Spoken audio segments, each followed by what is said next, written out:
This podcast may contain explicit language. But she said it before, or was it after? Sabotage is next.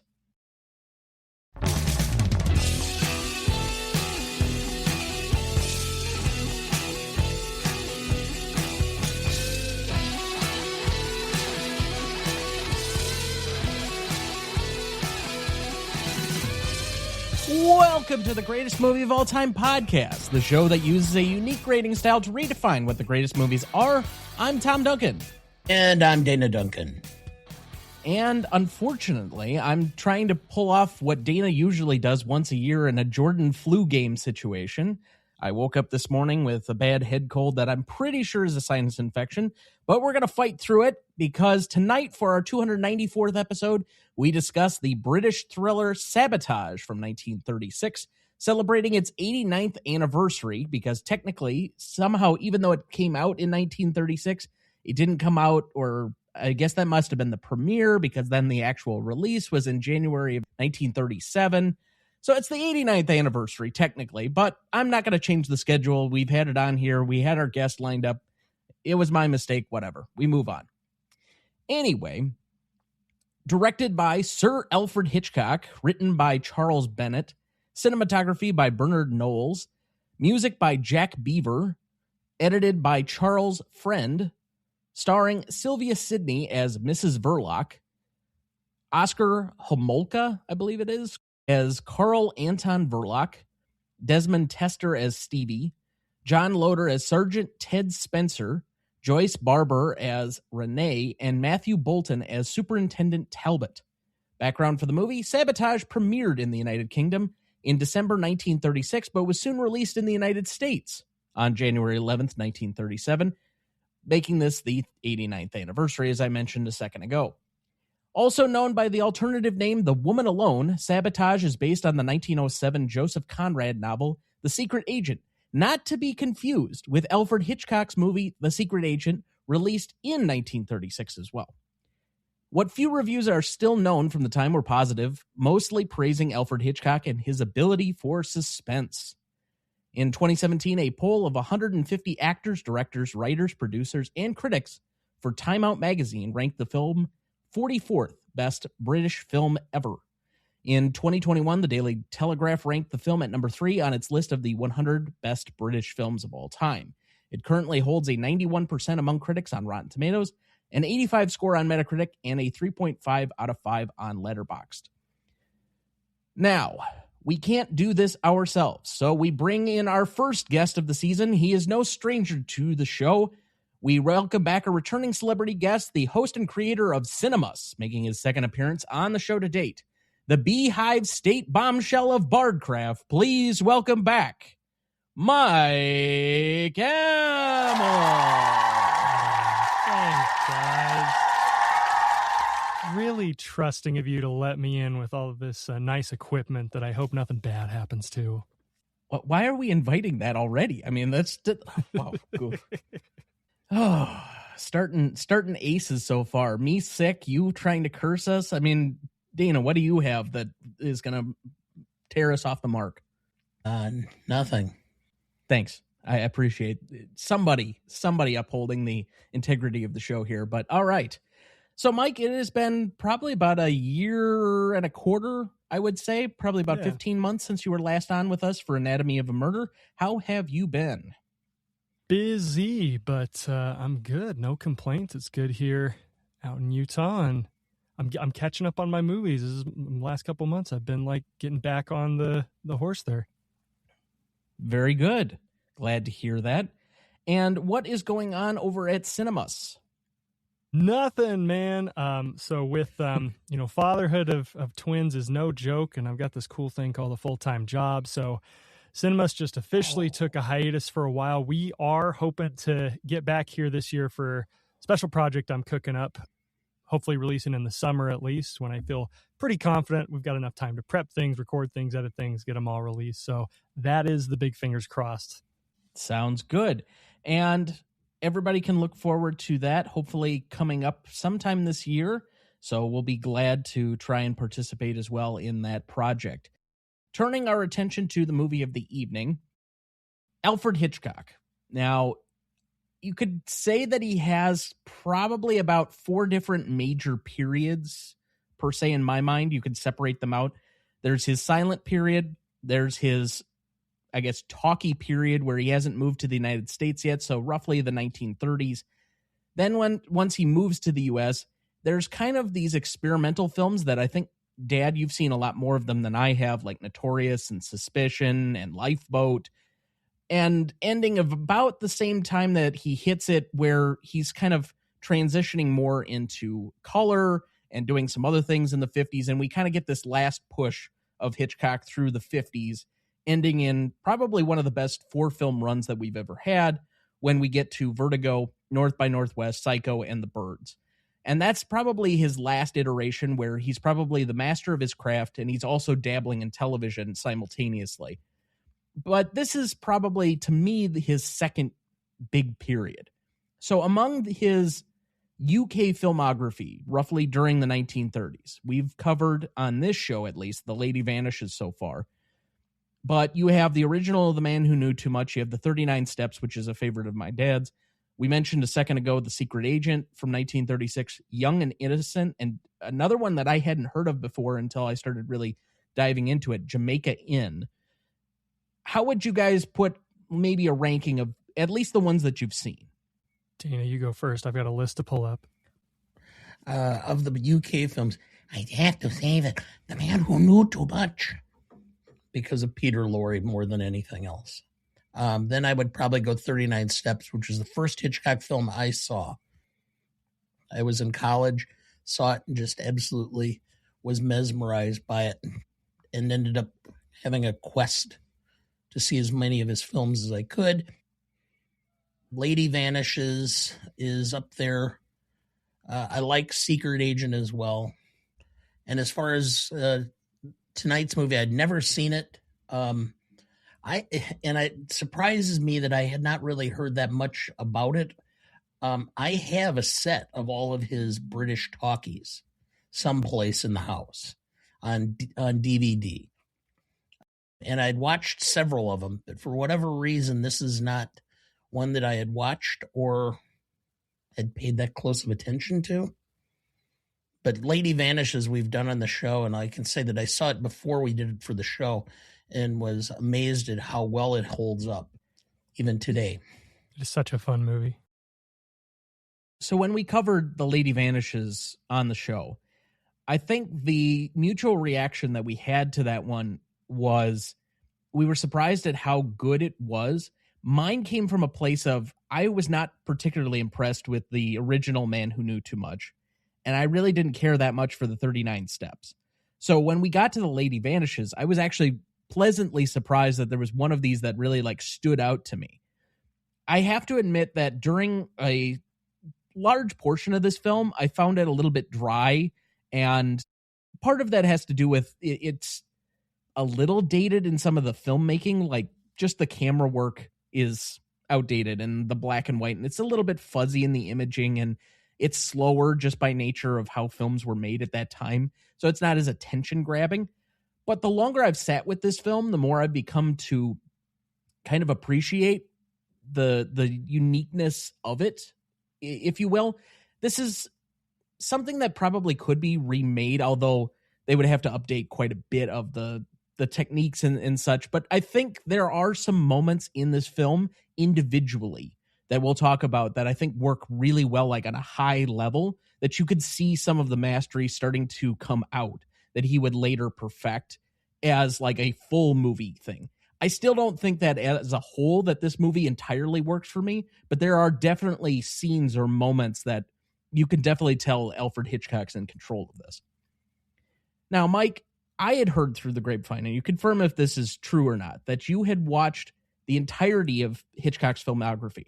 I have to assume it's like his talking filmography from like early 1930s up through the end with Family Plot, I think it is, or Frenzy. Yes.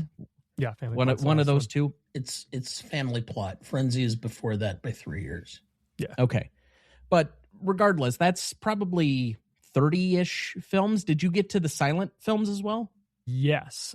So there's an asterisk by it because I think if you do the count, there's 4 I haven't seen, and they are all like the very early silent ones. I think some of them, this was a couple years ago I undertook this, so I think a couple of them I could get to now.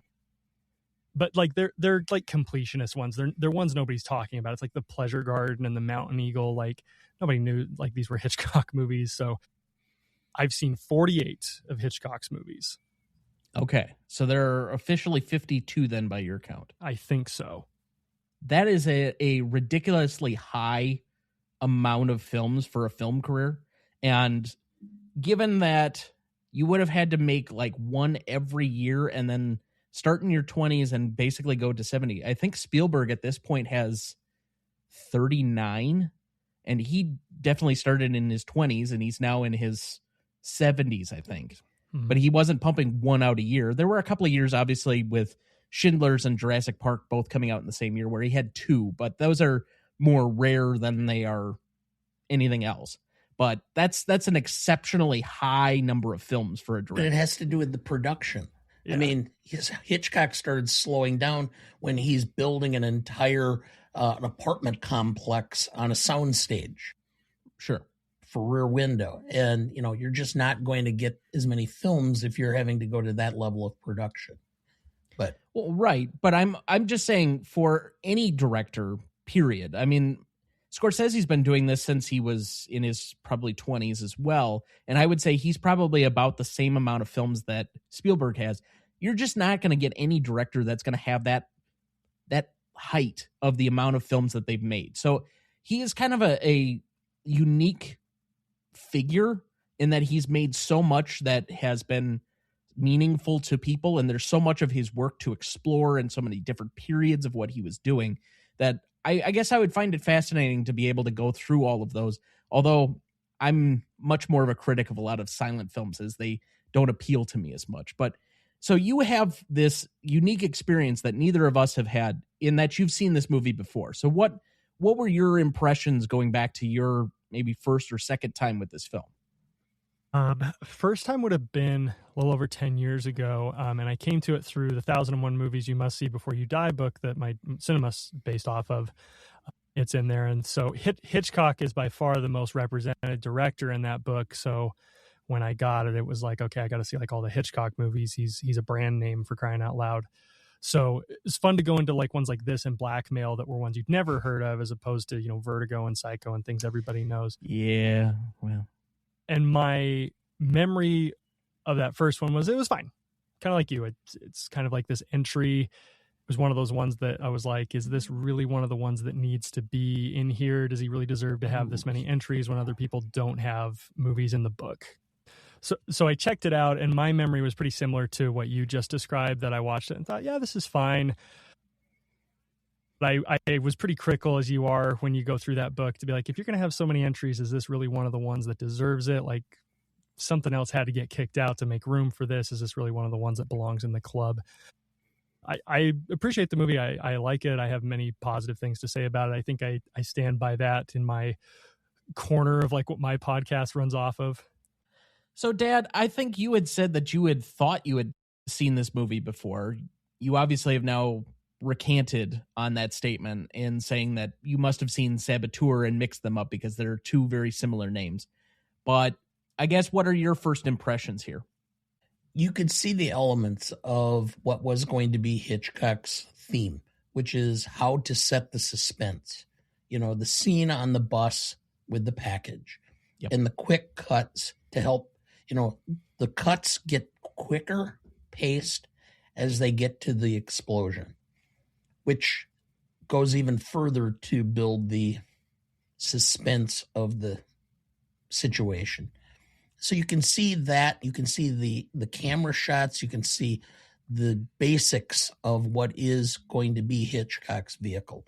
The one thing I can say is that in many of these, the scripts aren't as good as they were later.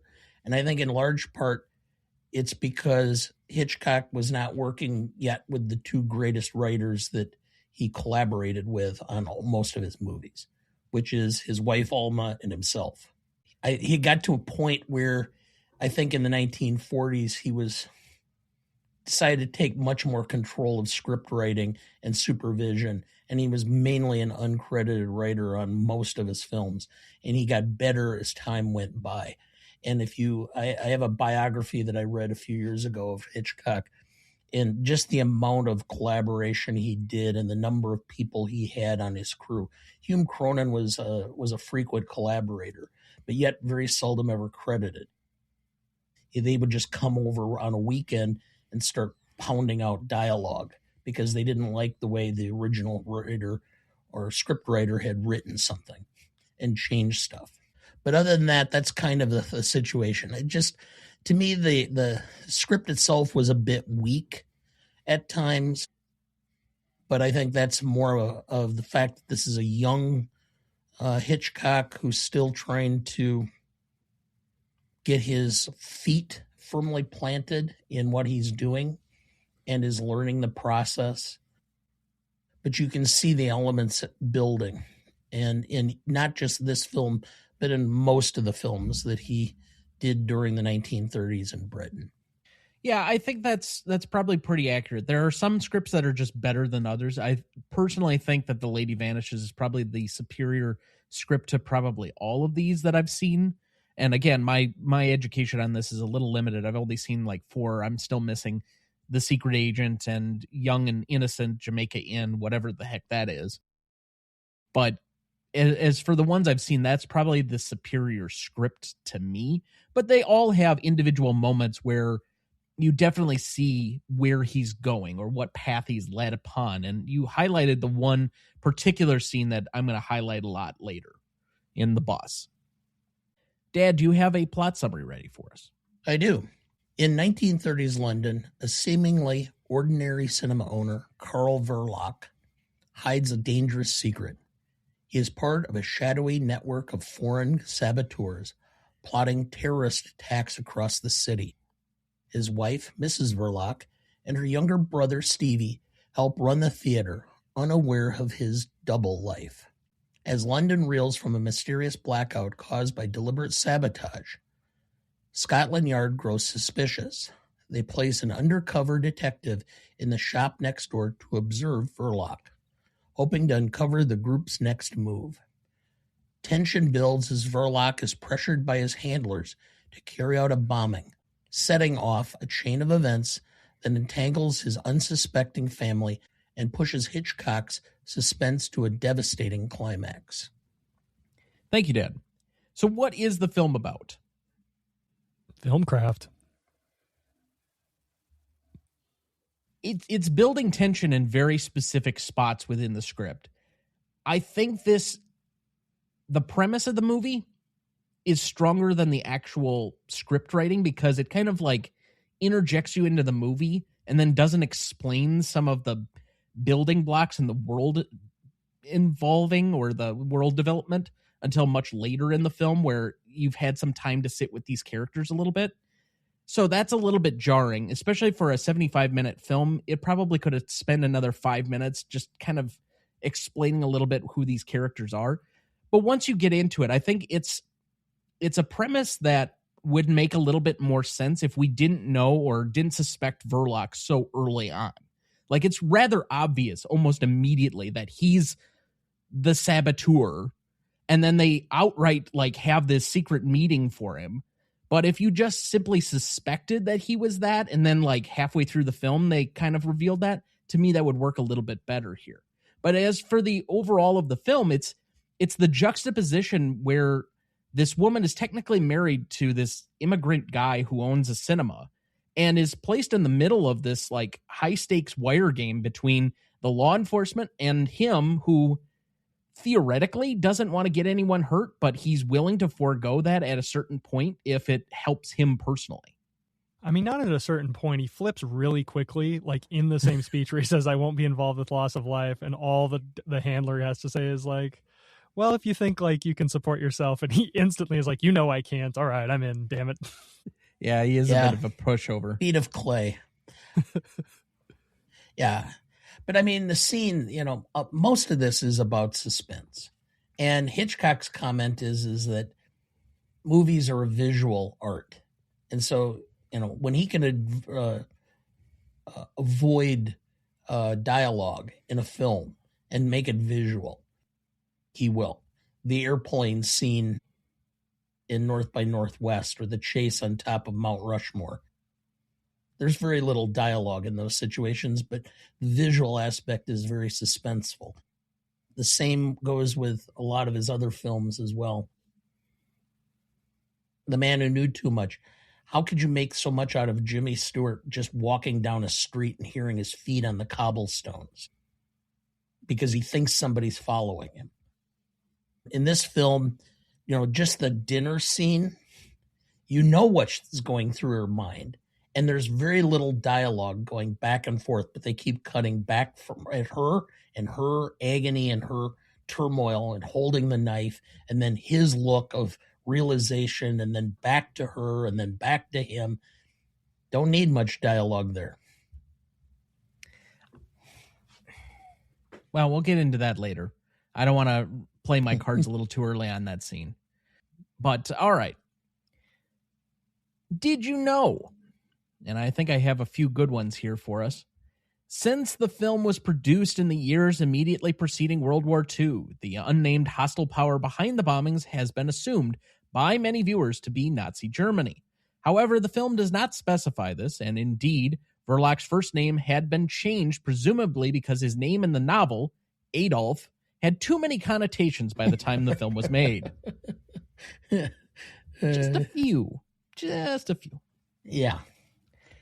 Did you know Quentin Tarantino used the scene where Stevie is initially not allowed onto the bus due to the nitrate film he is carrying in the film Inglourious Basterds? This was used to explain the use of nitrate film for the character's terrorist plot. So you remember that cut scene where it shows another film? This is where it's coming from. Did you know Ted takes Stevie and Mrs. Verloc for a steak at Simpson's in the Strand? This was Sir Alfred Hitchcock's favorite meal at one of his favorite restaurants. So life imitating art. Or I guess art imitating life. That makes more sense. Yeah. Did you know Mrs. Verloc's first name is never revealed in this movie? However, in the 1907 novel, The Secret Agent by Joseph Conrad, do either of you have a guess as to what it was? I have this book and I don't know. Mary. That's not bad. That would have been time appropriate. It's Winnie. For whatever it's worth. Now, we did make note of this next one. So did you know the animated short that plays near the end of the film is the 1935 Oscar-nominated Best Animated Short, Who Killed Cock Robin, from 1935. Now, at the beginning, when it said a special thanks to Walt Disney for its inclusion, this must have been one of the first Disney shorts before he went to full-length feature films. I think Snow White is 39? 37? Okay. So it's not too far off, and we're past, obviously, the point where we've got Steamboat Willie. So just kind of an interesting infusion. You would have never thought, and when the credits started at the beginning of the film, I was surprised. I would have never thought Alfred Hitchcock and Walt Disney really ever crossing paths. Well, there was, I forget which one, but there was a movie he made late in his career that he wanted to shoot a sequence in Disneyland, and Disney said no because he was repulsed by Psycho. That makes sense. That makes sense. And finally, did you know, in the scene where Stevie watches the parade, next to him is the very young Patricia Hitchcock. I think it's her first acting role. She was 6. And with that, we will take our first break, and we'll be right back.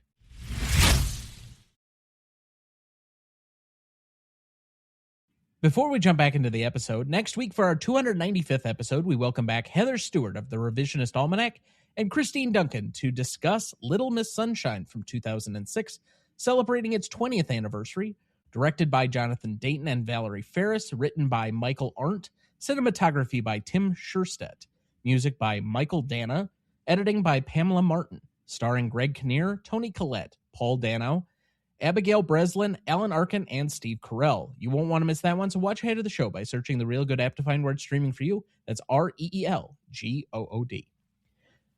All right. Before we get too much further, let's check in with our guest. Again, Myke, what is going on with you and where can people find you? So we have, at Cinemus, we don't have any new content. We're on hiatus just while I keep my responsibilities and my personal life a-going. But we are on Twitter, we're on Instagram, we're on Facebook at Cinemusts, and all of our back catalogs, wherever you can find podcasts. I always love it when people just still listen to the shows and shoot me emails about their thoughts on the movies, if they really deserve to be considered must-sees. So I'll always take those messages. And like I said, got a big project still germinating, getting just like its baby steps going. So I'm not revealing too much, but I'm hoping that it's finding its legs and we'll get things going and hopefully have some new content to drop end of May, start of June. Sounds great. Okay. Then we left off at best performance. You know what? I'm going to call it audible here because I can. We have not done the GMOAT Hall of Fame in a few months here. So we do have a few more nominees here for tonight for consideration. For your consideration, I have one composer, and I have one art director, and I have our first casting director. All right, go ahead with the casting director. Okay. This is a person who has worked on films that we've covered in Silver Linings Playbook, Idiocracy, Training Day, Knives Out, Requiem for a Dream, Men of Honor, and Promising Young Woman. Quite a catalog there. Yes. Mary Vernew. I think that's how you pronounce it. I think that is a broad spectrum of types of films, and I can't say that any of those I have any problems or questions about the casting. So, yes. Okay. Totally. Any thoughts, Myke? I mean, just like that's a mix of like you got these big ensembles and then kind of smaller stuff. Like Dana said, like this is great. So we have our first casting director on the list, and she joins nobody else in that category. Yes. So that's fun. So I have one composer and I have an art director. Do the art director. Okay. Art director. Give me 1 second. I just want to verify if we have an art director already in or not. So give me 1 second to just pull that up again, because I'm pulling an audible here in real time, and I'm just vamping for the sake of what I can do here. But we do have one art director currently in the Hall of Fame, and that is Cedric Gibbons, who we put in June. But all right, our next art director here, he has worked on films including The Odd Couple, Double Indemnity, The Greatest Show on Earth, The Man Who Shot Liberty Valance, Shane, Stalag 17, Roman Holiday, Rear Window, the U.S. version of The Man Who Knew Too Much, and Vertigo. I give you Hal Pereira. Oh, definitely. Yeah. Some of those are Billy just Wilder and absolutely Hitchcock. beautifully shot. And the background and the scenes and I figured you wouldn't have a problem with that one, but yes, so that'll be our second art director in the Hall of Fame. Now, for what it's worth, okay, we've had 3 editors in so far. We have 2 screenwriters who are also directors in so far. We now have a costume designer and we have 2 different art directors. We now have a casting director. We still have yet to get one in 2 different categories. Cinematographer, because directors just don't work with the same cinematographer too very often. We haven't covered certain ones where, like, because even Christopher Nolan, when we've covered several of his films and he's in the Hall of Fame, he's worked with 2 primary cinematographers over the duration of his career. So one of them has like 4 and could be very close here upcoming, but hasn't quite gotten to that level. But along those same lines, we have one final nominee this evening to put into our Hall of Fame. This is a man that needs very little fanfare, as he is a fairly household name for any cinephile. His scores have completed Inception, Rain Man, Gladiator, Batman Begins, The Dark Knight Rises, and 12 Years a Slave. Hans Zimmer. You left off his best one. It's a rather obvious one. Which one? Lion King. Ah, well, that's just one we haven't covered yet. Oh, good. In order to make it onto the Hall of Fame, it has to be 5 movies that we've covered on the life of the show. Got it. We will eventually cover The Lion King. He'll definitely be on that, and I think there are other Christopher Nolan films like Did he do Interstellar? No, he didn't do Interstellar. He did. Well, I missed that one. Okay, but regardless, there are some of his films that we haven't covered yet that he'd obviously be nominated with as well, but we just haven't gotten to yet. So you have to have 5 total films, though, in order that we've covered during the life of the show to be eligible as a nominee. And that's why I said earlier, like, I think eventually there are a couple of cinematographers that we will no doubt put in, like Roger Deakins. Oh, yeah. But we've only covered, I think, 3 Roger Deakins movies so far. So Got it. Sorry, I got excited. we'll get there. We'll eventually get ourselves a cinematographer. And we'll eventually get ourselves an actress on the list, because we did have one actress that we nominated and somebody shot her down. Yes. Who was it? So, but that gives us a new list here for our first of 2026. Hans Zimmer in the category of composer, Hal Pereira in the category of art direction, our second art director, and our first casting director, and Mary Vernieu. It was Carrie Fisher. But we left off at best performance. Dad, who did you have down? Hitch. Yeah, I think this is a rather obvious one. Yeah, it's a clean sweep. This is nobody else's movie except Hitchcock's. Yeah, I think there are some individual acting performances that I didn't love. But if there are 2 things that I take away, it's the direction, because it's like a fine wire act that the parts of the movie that really work for me are in the set pieces, and that has more to do with cinematography and editing.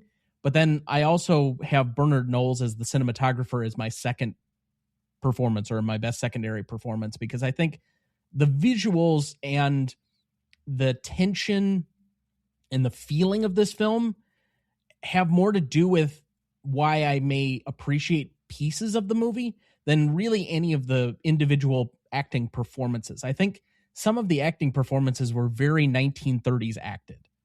Like the primary characters in this, some of them were fine, some of them were not. Our primary villain was very cheesy.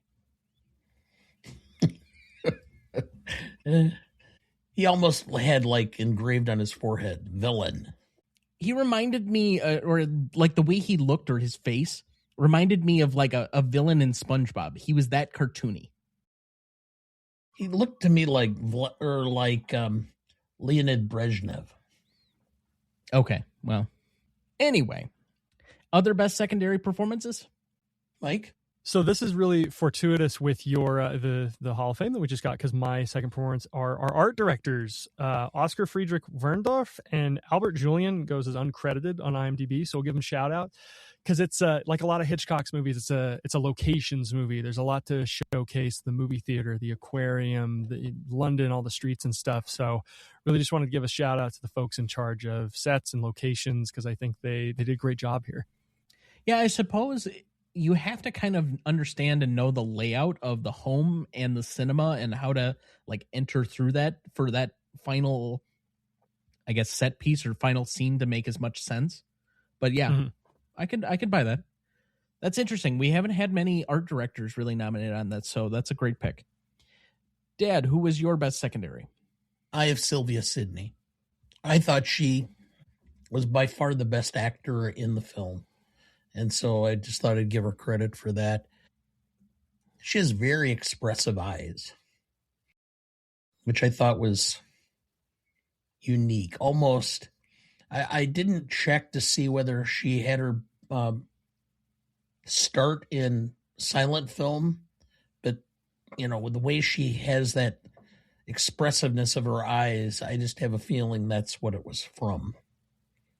That would stand to reason. I can think of a few actresses around this time period that had very expressive eyes similarly.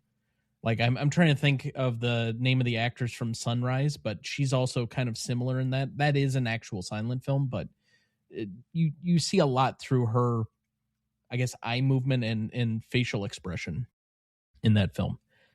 As far as most charismatic, I have Stevie, Desmond Tester here.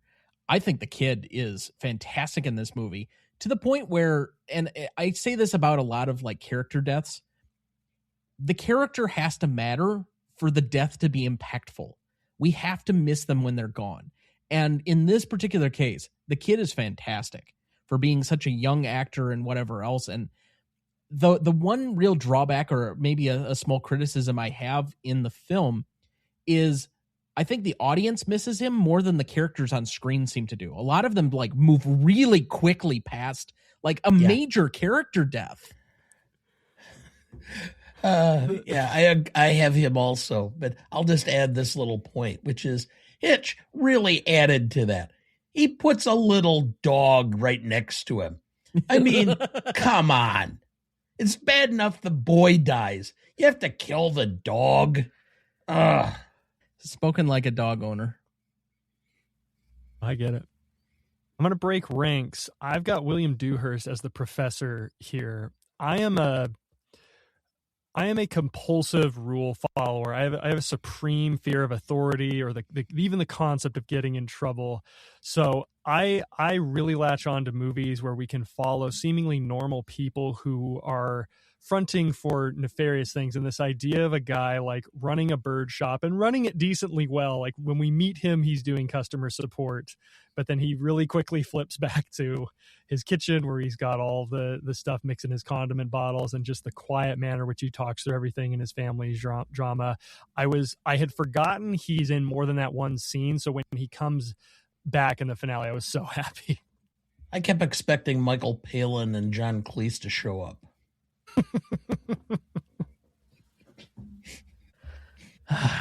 Yeah, of course you would. Hey, I can do that. Let's move to best scene then. I have 5 nominees here. I have the blackout that opens up the movie, and specifically where Verloc is sneaking back into the house, and then there's kind of that gaslighting that's going on.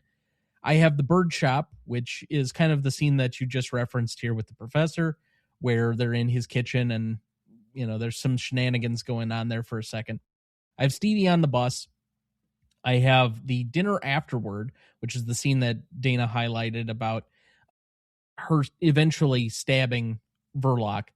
And then, well, I guess she doesn't exactly stab him so much as he kind of moves into the knife. I don't know. It's 6 of one, half a dozen of the other. I mean, somebody's got a knife and you think they're going to stab you. So, of course, move toward them.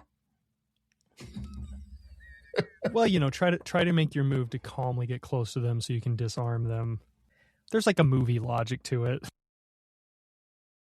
Okay. And then finally, I have Birdcage Explosion. Now, this is only a 75-minute film, so it's a quick jaunt, but are there any major scenes that you feel that I missed? Not from me. Nothing I'd like give the serious win to, but I think the dinner at Simpson's getting a bit of like the understated backstory for Mrs. Verloc is a pretty decent scene too, and a little more Stevie shining, a little Ted having fun with him, being like a surrogate father, big brother figure. Okay, I mean, I can add that. So adding in the dinner at Simpson's to our list here, that gives us 6. So then out of these, what is the best scene? I'll just reveal that I have Stevie on the bus as a clean sweep between best scene, favorite scene, and most indelible moment for me. I have that as best scene and most indelible.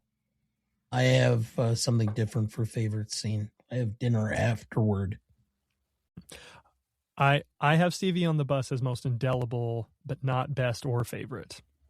But it's very so close. What do you have as the best scene then? I actually think the dinner after is the best. I think it's like the bus scene is great too. For me, the bus scene is maybe a bit too long. I think it's really stretching things out, which I think you could also say of the dinner scene. But I like that drama of, you know, Verloc trying to play off like he's not at fault at all. He's just like you said, Dana.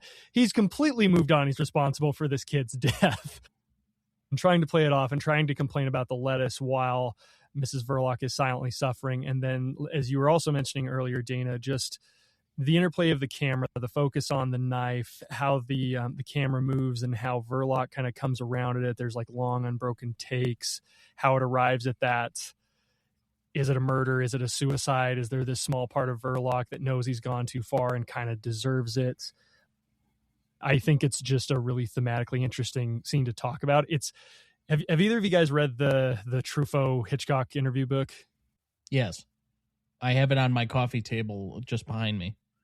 I pulled my copy out. This is like the only scene they talk about in reference to this movie, which is sometimes what's infuriating about this book is like you want them to spend like 10 pages talking about it, but they'll talk about one scene and move on. But Hitchcock was very fascinated with the angle of, the fallout of this and how to shoot this and how to make it so that Mrs. Verloc's not completely a murderer because they're worried the audience isn't going to side with her if she just takes it out on him in fury and stabs him purposefully.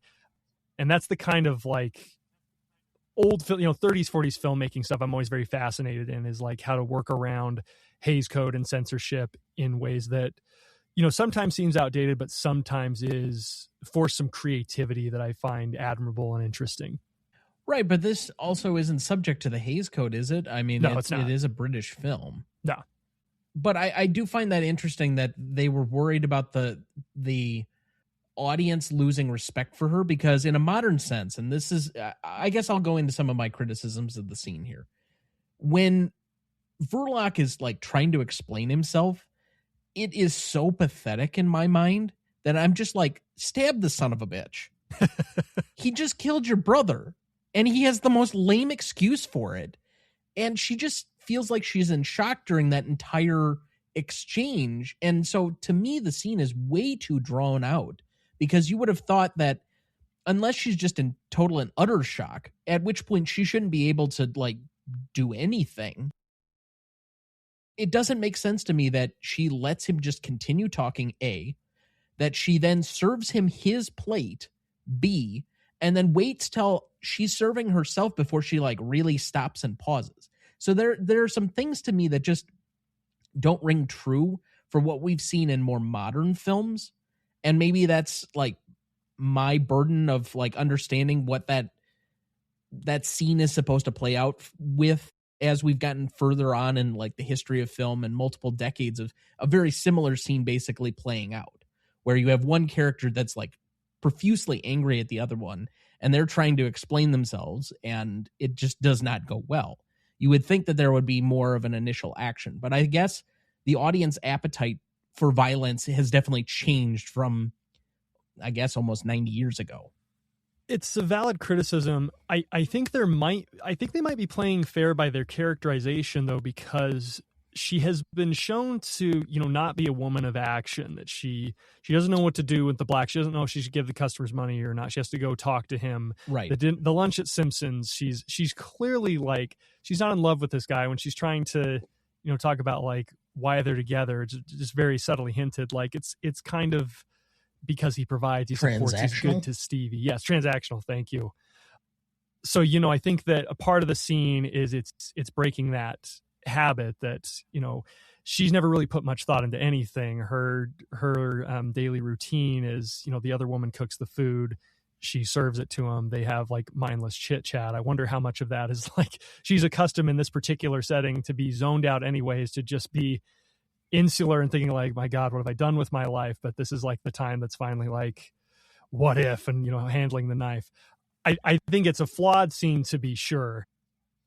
Like I said, I think there's slightly more I'm a little more into the dramatics between the characters, where the bus scene is great. Like you said, is that one's really about the craft. It's about how long can you draw this out? How much can you make us fear for Stevie and watch the clock tick by and be like, surely he's not going to do it. Like there's a dog on the bus, for crying out loud.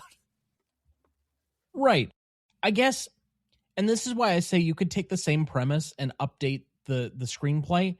I guess my other main criticism, and we didn't really discuss this and what the film is about, but so much of this film is a patriarchal representation of things. Every action in the movie is not one where she's in control of anything. It's stuff that's happening to her as a result of all the major men in her life. Her husband, who's a shitbag, the detective who she clearly has some sort of affection for, like, is drawn into during the course of the film, and her little brother even.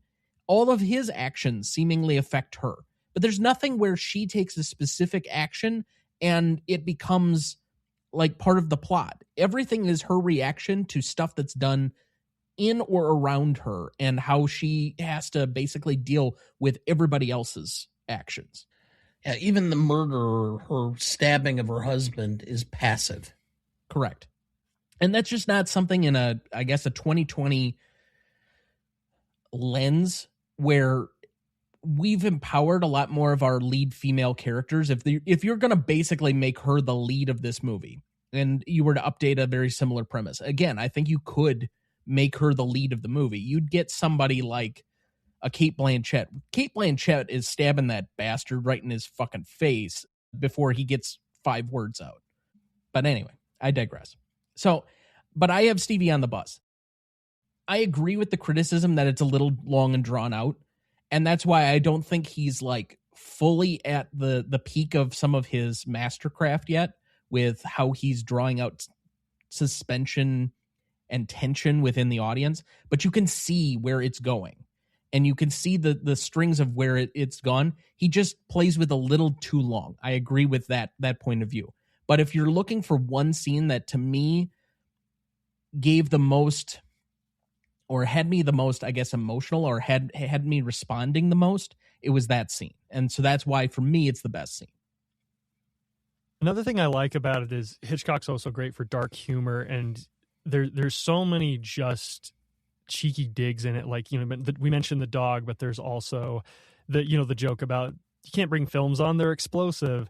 And there's even the street vendor that brushes his teeth and combs his hair. It's like the coroner is getting to him before he's even dead to dress him up for his wake. So then you said you had a different favorite scene? Yeah, and this is just personal. I've kind of already made my case for it, but it's the birdshop scene, just because I love everything with the professor. I love the idea of somebody who can run a successful business and have a side hustle as a bomb maker. It was just fun to me. It's right up my alley. I love side character stuff like that. So that was kind of the scene that was made for me. Now, we all three, I think, came around to the conclusion that the Stevie on the bus is the most indelible moment. I think it's by far the linchpin scene in the film. But is there anything we kind of wanted to say alternatively or additional to what we've already established here? The only thing I would say is that was close for me was the ending scene, which is leave it to Hitchcock to figure out a vehicle to get her completely exonerated, even though she stabbed him to death. I mean, I can't say I'm not satisfied by it. Yeah. And it's kind of a nice mirror image of like the opening exchange where Ted has kind of like finally convinced everybody to go home without getting their money back. And she's like, don't butt in. But now, with actual stakes. Right. Yeah. Okay. Well, that looks like a good spot for our second break. We'll be right back.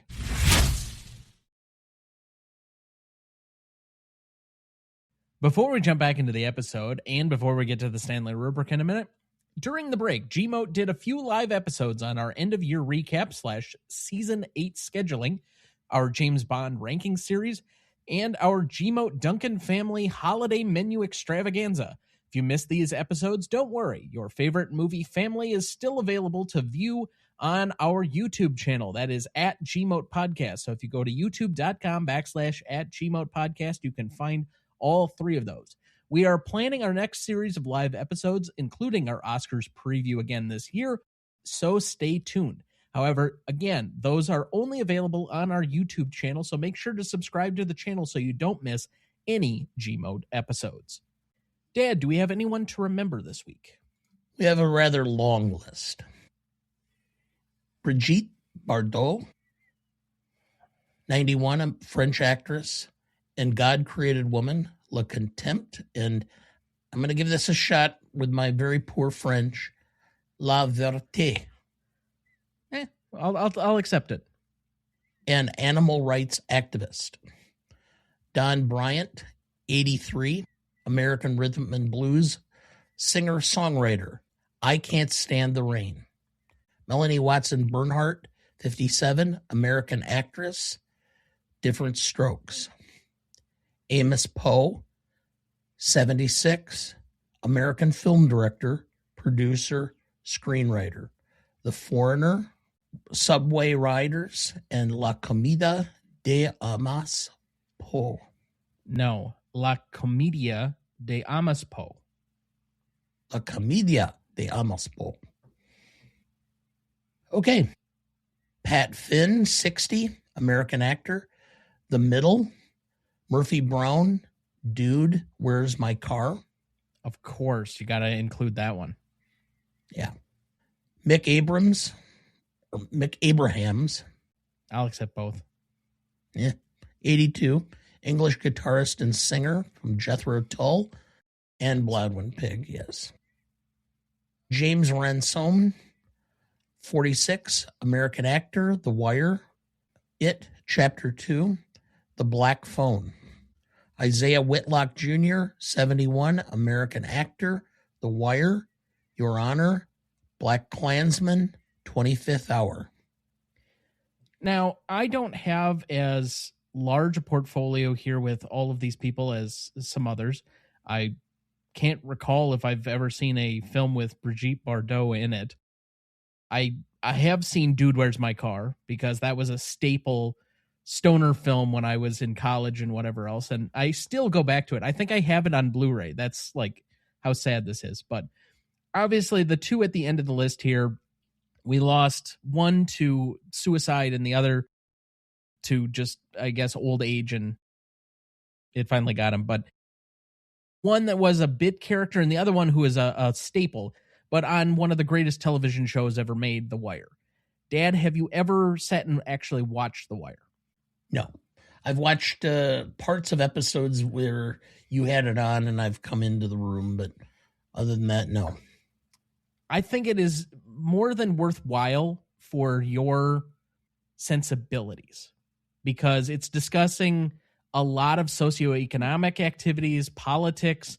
It's got a lot of like criminal background and police procedural aspects to it, but it's got a lot of different things all combined into this salad of various different pieces within a large community, and particularly like urban settings and all of this other. It's hard to describe and put your finger on one thing of what it is, but I think you'd enjoy it. And I think it would be a great subject for if we ever get Dana on TikTok with his legal analysis.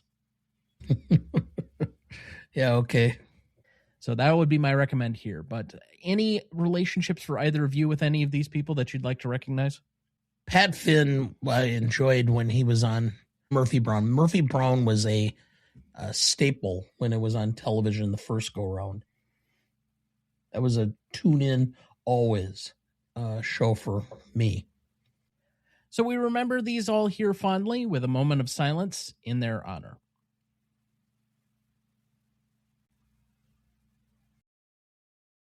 Thank you. All right, let's quickly move to best funniest lines. I will start with Superintendent Talbot and the line that I opened up the show with. But she said it before, or was it after? Whichever of you would like to go here. Go ahead, Mike. Really, really like this one. Smacks of like maybe a Hitch rewrite from Verloc. Doesn't pay to antagonize the public. Verloc. Is the little girl's father dead?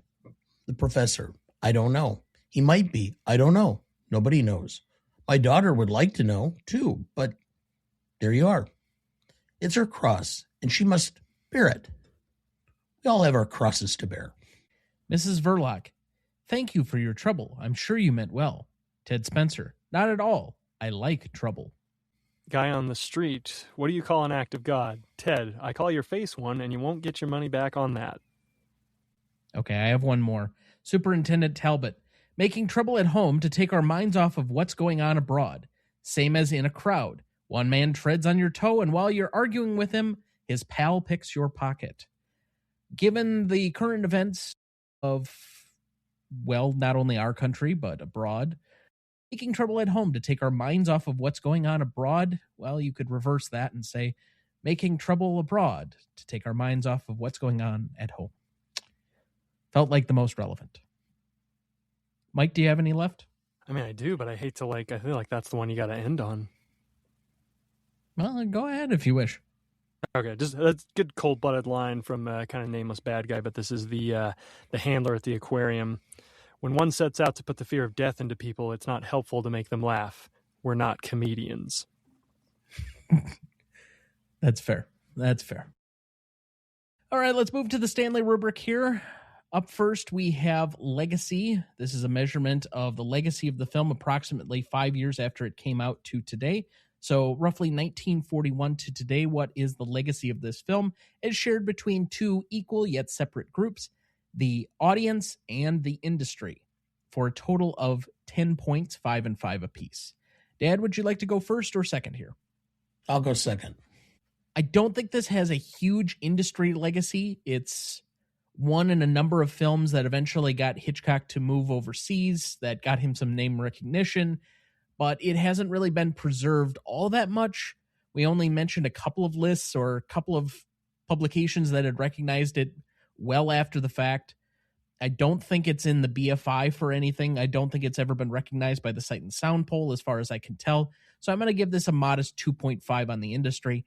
And as far as the public, there are some completionists like yourself, Mike, or some deep cut cinephiles that I think have seen this, but the average Joe has absolutely no idea about this film. So again, I'm going to go on a modest 1.5. I'm going to have a 4 here. I have a 3 for the industry simply because it really did continue the trajectory of Hitchcock ultimately to end up in Hollywood. And for the if public, I may ask just a clarifying question here, and you're adding it for that, but how do you separate it out, or do you just give a 3s across the board for everything of this era? For legacy?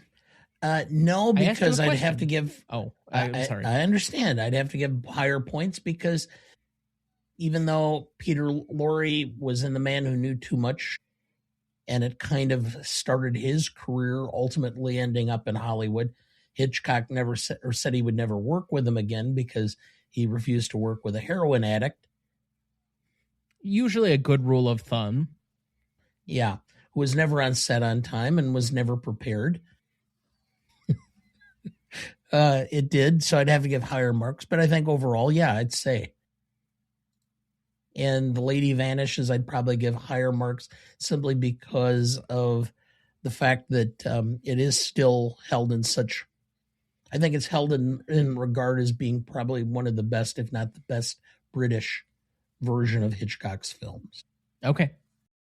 As long as you can differentiate between them and give them more of an individualized look, I will accept it.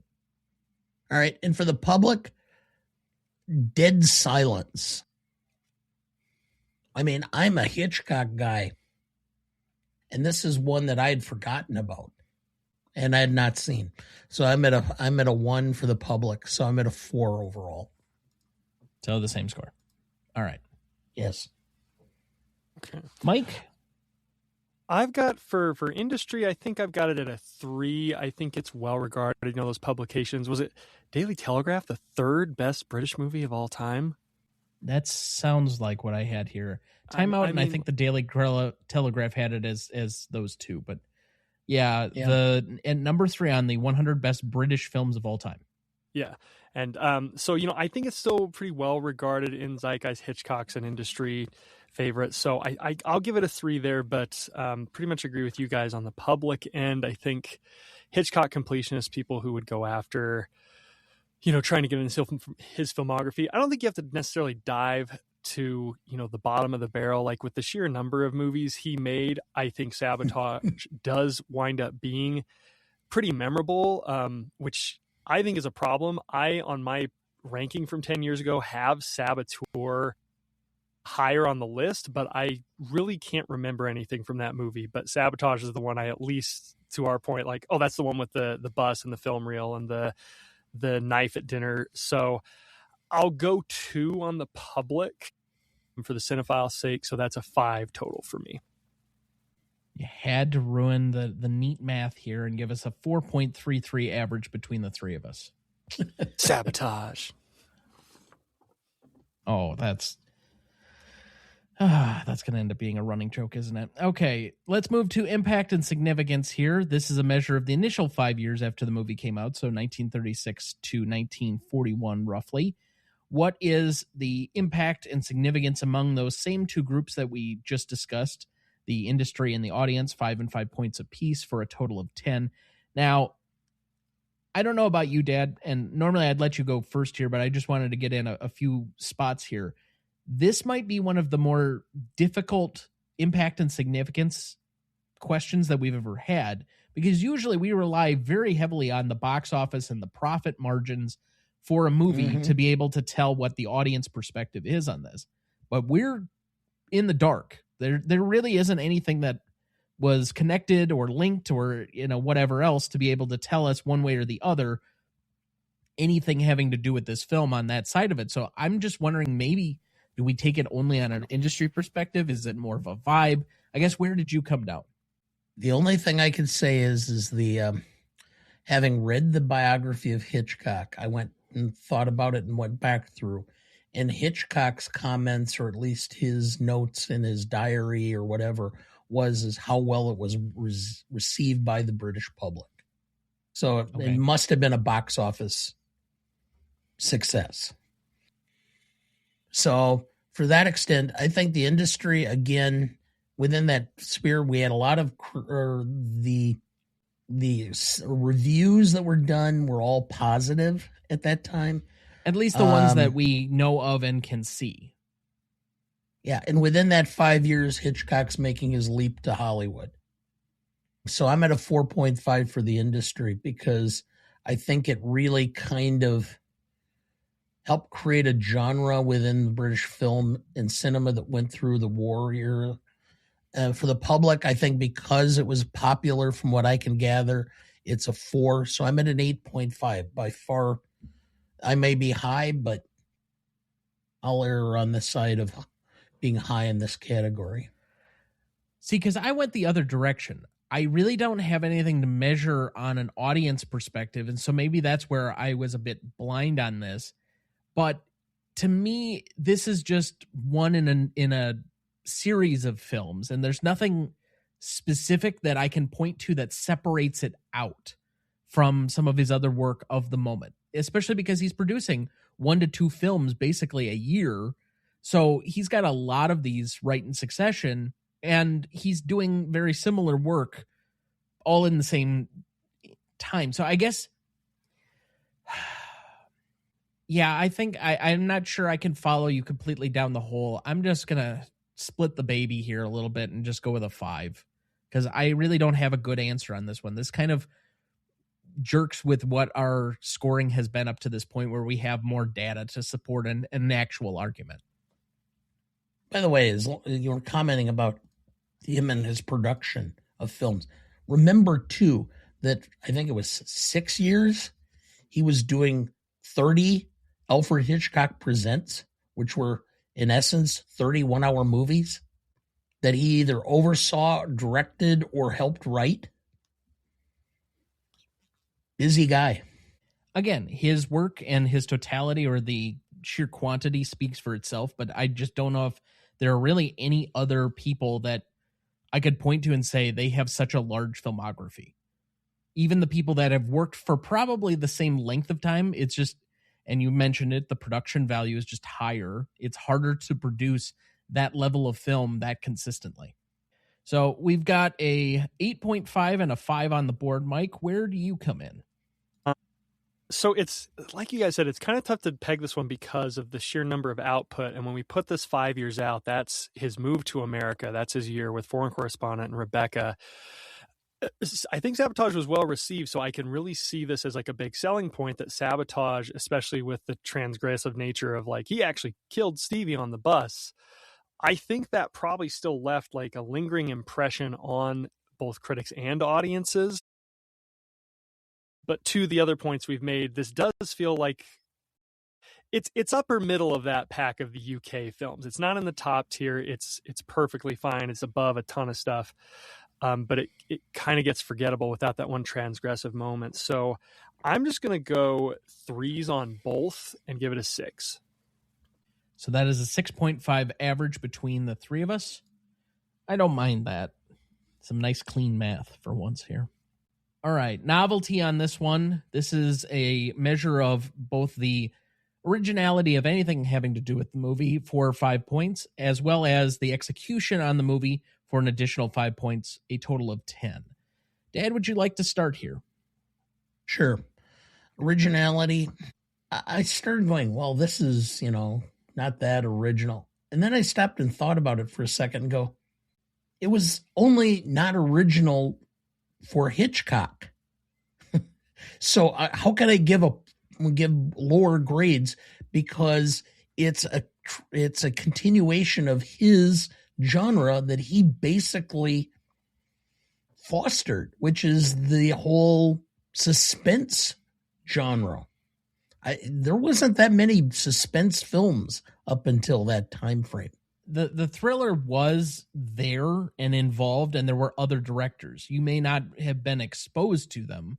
And yes, he was a forefather of it, and certainly probably the biggest influence on it. But you also have to look at it like a Fritz Lang as being potentially credible in this area. I know that he took a lot of his ideas and concepts from Fritz Lang, but still, I'm going to give a 4 for novelty for originality. And a 3.5 for originality. I misread. And I'm going to give a 4 for execution. And it's predominantly the direction and the cinematography. But for the overall thing, the script detracts from it for me. So I'm at a 7.5. Okay. Myke, would you like to go here? Yeah, so I'll echo some of the same points that we have really high marks here on the execution angle for cinematography and direction. I'd also made a shout out to the art directors for production design. I think editing and writing are pretty good, not great, and I think acting's the big letdown. But so I'm going to give a 3.5 on execution, and originality, I'm going to do a 3.5 as well. You know what? I'm going to bump it up to a 4 just for the sheer, again, the transgressive nature of he actually blew this kid up. Like it's, and the dog. And the dog. Yeah, sorry, I forgot the dog. Not hardly the boundary breaker. It's not creating a new genre or anything, but it is a very good entry in the Hitchcock thriller. He'd done many before this. I think that's kind of what's holding it back. Is this isn't even like the one to say, oh, it's finally the movie where we get the Hitchcock voice. Like he'd done this in The Lodger. He'd done it in 39 Steps. Like in a way, this can be a step down from those movies, but I think it's very serviceable. He's playing with all the toys and he's getting away with most of it. So 7.5 for me. All right. I'm going to probably be the outlier on this one. I hadn't necessarily considered killing off kind of a major character like that being a point up, but point taken. I'll give it an extra half point up from where I was, which was at originally a 2.5 for the originality. I just don't think this is novel within his own oeuvre. And there we go. Our first oeuvre of season 7 here. Did I touch your oeuvre, Dad? I'll drink too. You can at least excuse yourself when you do. Oh, excuse me. I'm sorry. But anyway, continuing on. I think there are Hitchcock flares in this, but it's setting, it's still grounded in the time and the era in which it's done. It's somewhat novel. Like I don't want to like completely air off, but you have such a large gap where like there are some very novel things that we've given 4s and 5s, and I don't want to put it in that category because if you directly compare it to some other things that we've put up on that pedestal, I just don't think that this feels all that original or novel. And some of that is grounded in the era in which it was made. There were more restrictions on what it could be unless it was in the storytelling. I don't think the storytelling's all that. I mean, it's adapted. It's adapted in a way that is very similar to some of the other films that he was producing at the time. It was somewhat of a spy thriller-ish kind of thing going on. So I don't have it huge points on that. In an execution standpoint, I think it does suffer in the writing and the acting. From a craft standpoint, that's where it actually edges up, but not enough to overcome some of the other points where it detracts from, particularly because we even had some nitpicks with like Hitchcock's direction and editing on a few, even the things that we really thought excelled. It wasn't perfect. So on that, I'll have a 3.5. I have a 6.5 here. I mean, while you calculate, I mean, that was your opening question, was like, what's this movie about? And I said, it's film craft. It's not a movie with thematic heft. It doesn't have things to say about foreign affairs or, you know, the relationship between these two. Like, it's entirely a movie about how do I get my cinematography, my editing together to create tension. Sure. I might have some slight disagreement for classicness here, but it's still a 7.17 average between the three of us. Okay. That's a novelty. Correct, on novelty. Classicness. Now, you said it has some probably weak thematic elements. I would mostly agree on that. And for classicness, this is whether the film is aged well or not, basically in the aggregate. But it's exploring a couple of topics that seem fairly relevant for where we're at right now. State-sponsored terrorism. Does that not feel relevant to where we're currently at after 2001? The human cost of all of these events and, I guess, spying and being in a foreign country and some of these other things, that I would also give an additional edge up. I think there is a level of timelessness if you can get over the, I guess, pacing of this. For being a 75-minute film, it still felt like it dragged its feet a bit to me. The point where I will go down on this yet is it's a little bit outdated on the geopolitics of its time. Like, you have to remember a little bit of context for world history in the time in which this was going, so that some of this, and I'm not even saying like the plot. Like, the plot is understandable without knowing what was going on in 1936 in the world, but there's some like added pieces to it that feel like it's more projected on the tension within the world circle at this moment in time that isn't necessarily apparent to the average viewer if they don't have an understanding of world history of this point in time. It also has some weird kind of outdated outlooks and traditionalism about marriage. And then we also mentioned that kind of like patriarchal lens with everything that's going on in this film. So ultimately, I'm going to give this probably a more agreeable score than you might think, but I'm going to go with an 8. All right. So, Dad, you're normally our nuance correspondent on this category. Would you like to go? Well, you generally start at 6 and go up or down. Correct. And I gave it a little bit of points up for the geopolitics, but I couldn't go much higher than that because we have a very weak female character who does not age well. We have, the nature of the politics. It's not really there. It doesn't really say anything. It's hard to understand exactly the motivations and such. So I just left it at a 7 because I really couldn't go up any higher than that. I didn't find anything to detract from it. So I'm at 7. Not much to add because a lot of you kind of said like what I said, that there are interesting topics, geopolitical politics, state-sponsored terrorism, but again, all in service of, plot devices. I think they're executed well for a brisk entertainment, but really handled with kid gloves. Nameless states, and we get their whole motivation. The police inspector like lays it all out. Nothing that like I feel makes me uncomfortable or ages so poorly. Like you said, like there's outdated views on marriage. It's a patriarchal system that doesn't do it any favors.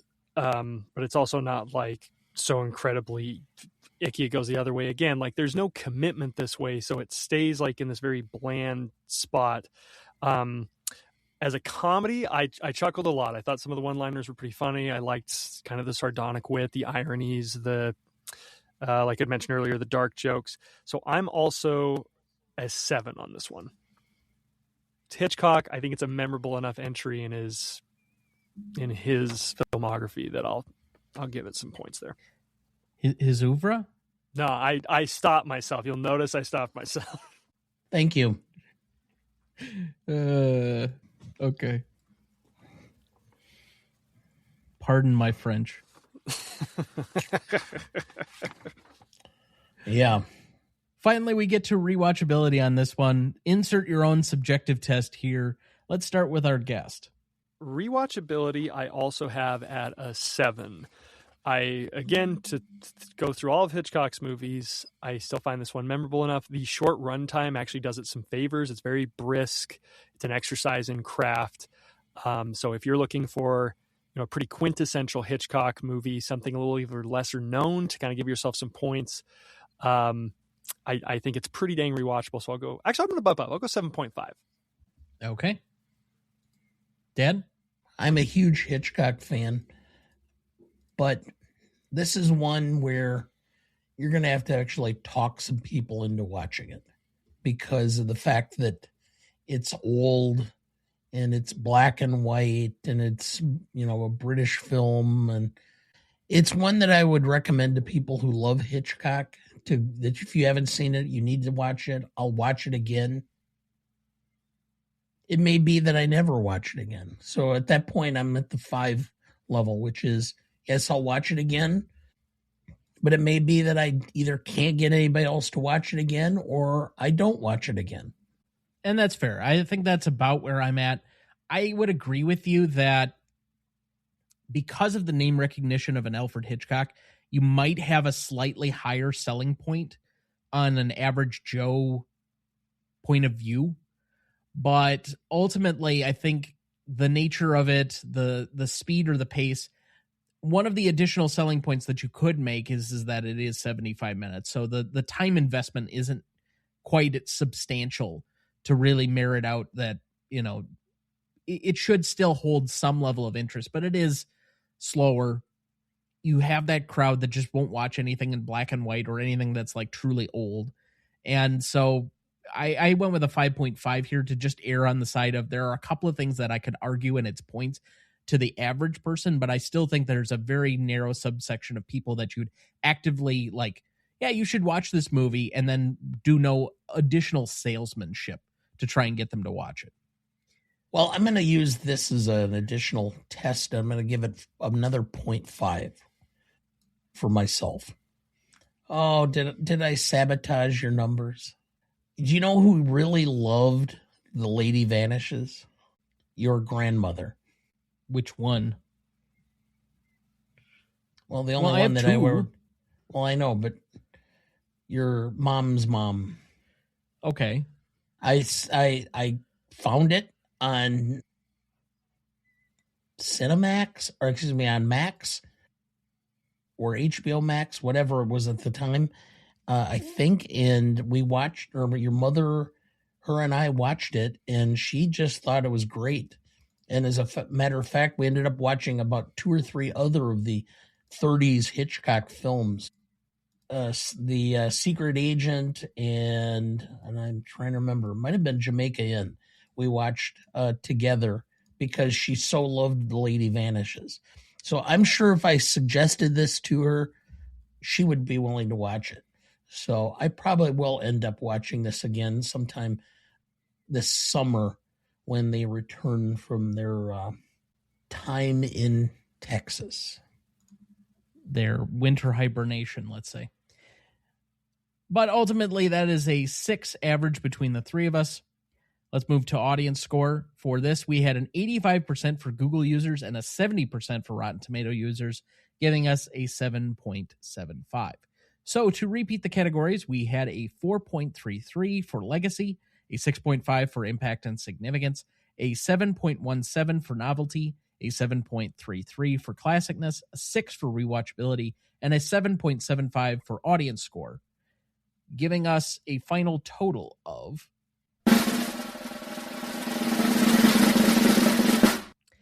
39.08, and currently placing it on our list between Bringing Up Baby and Stalag 17 at number 228. Okay. So not too bad a company. I mean, for a 1930s film, it's not the highest finishing film I think we have. I think we have 2 Marx Brothers films pretty high, but not too bad. I think The Lady Vanishes is also, it's at 220, so not too much higher, to be quite honest. So even as profusive as we were on that film, about relatively within the same rough category, rough scoring area. There's only 8 spots that currently separate these two, even though there's like a full point plus in between them. So as usual, if you have any commentary for us, good, bad, or otherwise, you can contact us on any of our socials at GMOAT Podcast, or you can find us on our website, RonnieDuncanStudios.com/GMOAT Podcast, or email us at greatestalltimemoviepodcast@gmail.com.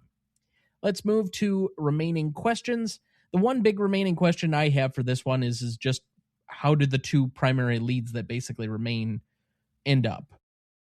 Ted and Mrs. Verloc, Winnie, I guess it is. Where do they go? What happens to them? It's kind of like a next day type of problem. I don't know. They probably got to get out of Dodge. Not necessarily. Do they even stay together? Who knows after the Blitz? Well, that's fair. Yeah, I don't know. I mean, maybe she changes her name to Minerva.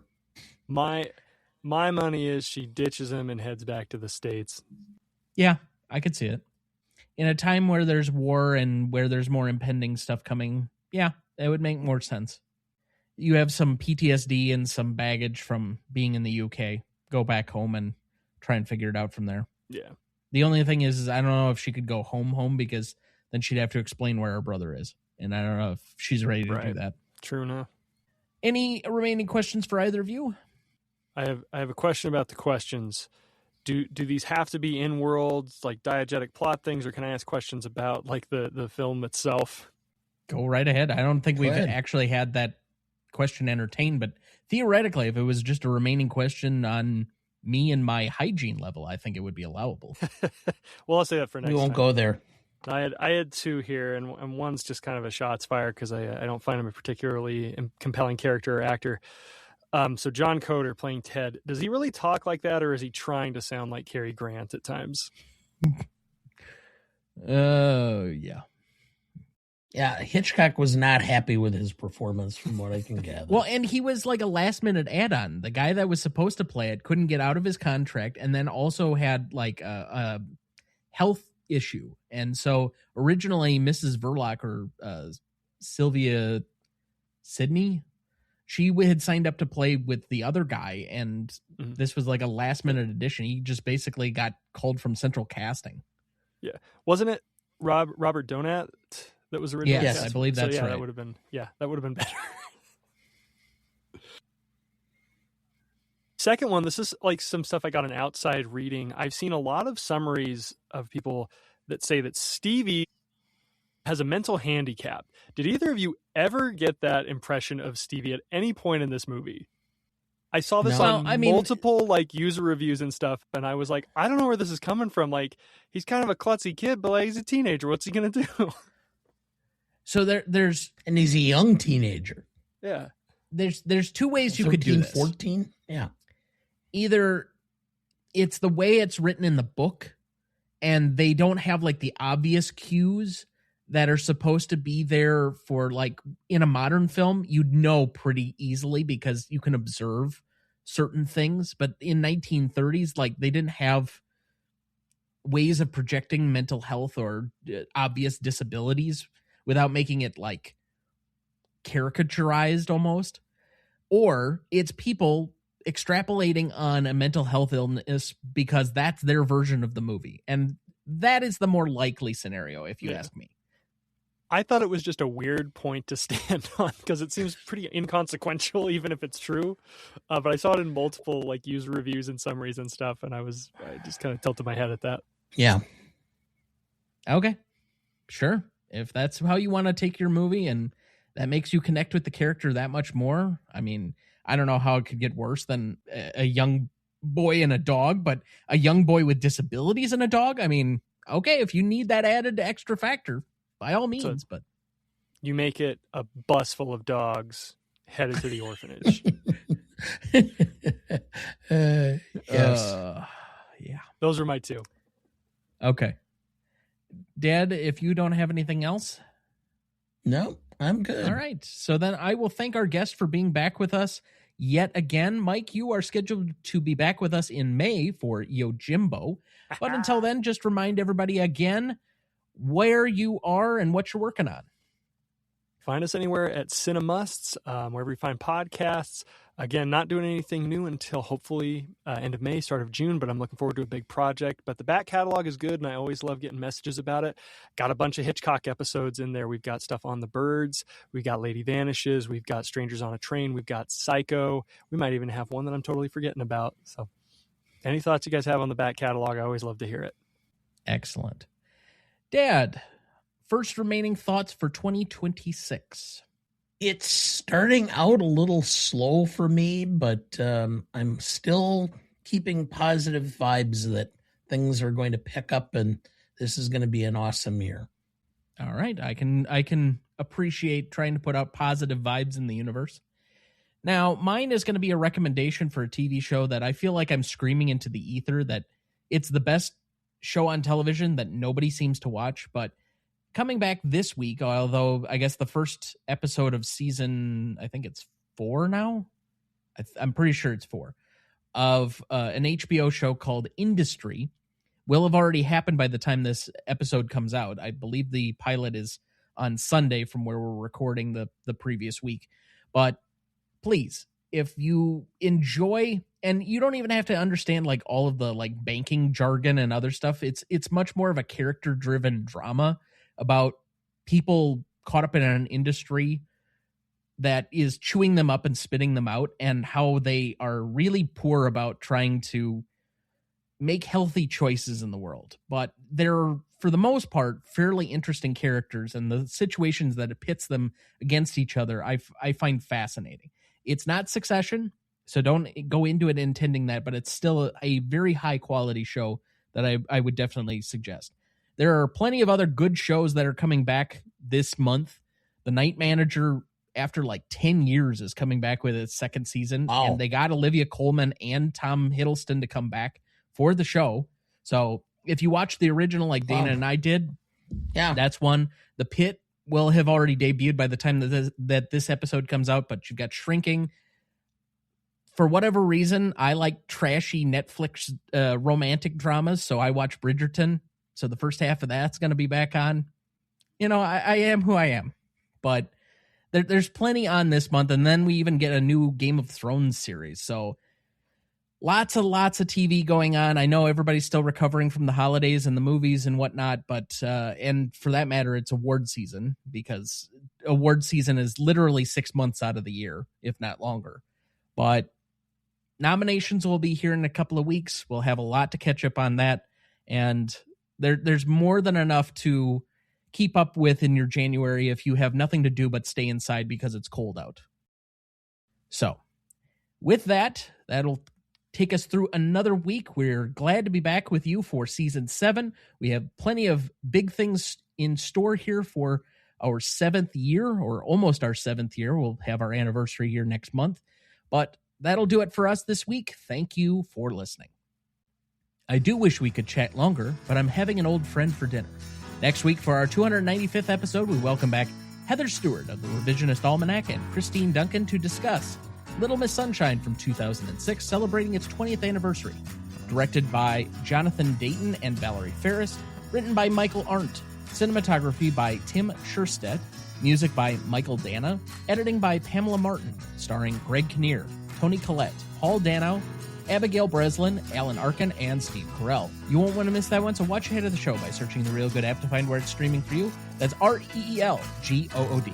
Please like, follow, rate, and review, or whatever on whichever platform you have, so that more can join in on our fun. You can also email the show at RonnieDuncanStudios.com or at greatestalltimemoviepodcast@gmail.com, or find us on YouTube, Instagram, Twitter, Letterboxd, Blue Sky, or TikTok at the handle @GMOAT. The Greatest Movie of All Time is a production of Ronnie Duncan Studios. Our show is mixed, edited, and written by Thomas Duncan. Our music is thanks to Purple Planet Music. Our distributor is Captivate FM. Our technical provider is Riverside FM.